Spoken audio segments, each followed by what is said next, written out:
kde sa strácajú tváre v dave, kde každý niekam uteká. Som vošiel do izby plnej ticha, kde čas na chvíľu prestal utekať. Nečakal som meno vpísané vo súde, iba chvíľu pokoja po dlhých dňoch. No niekedy aj malý lúč svetla rozreže tieň v unavených očiach. Karin, ty si bola chvíľa medzi búrkami, keď svet na moment stíchol v nás, ako vietor, čo prejde cez koruny stromov a nechá po sebe vôňu letných rán. Karin, možno zajtra zmizne táto chvíľa, ako stopa v daždi na chodníku. Ale niektoré dotyky nie sú o tele, sú o pokoji ukrytom v okamihu.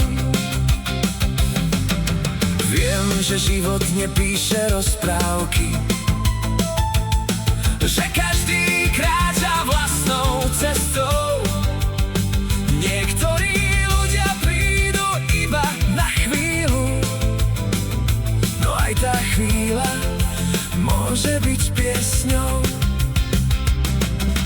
Nie som chlapec, čo hľadá večné sľuby, poznám už pády, aj prázdne slová, ale stále verím, že v tomto svete môže byť blízkosť ešte čistá a nová.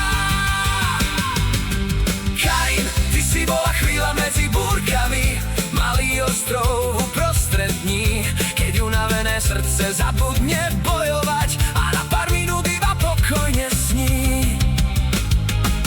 Karin, tvoje meno zostane melódií, nie ako vlastnenie, nie ako tieň, iba ako spomienka na jeden deň, keď bol svet trochu krajší než predtým. A možno zajtra pôjdem ďalej s batohom plným vlastných ciest, ale niektoré okamihy v nás zostanú, aj keď ich vietor odnesie preč.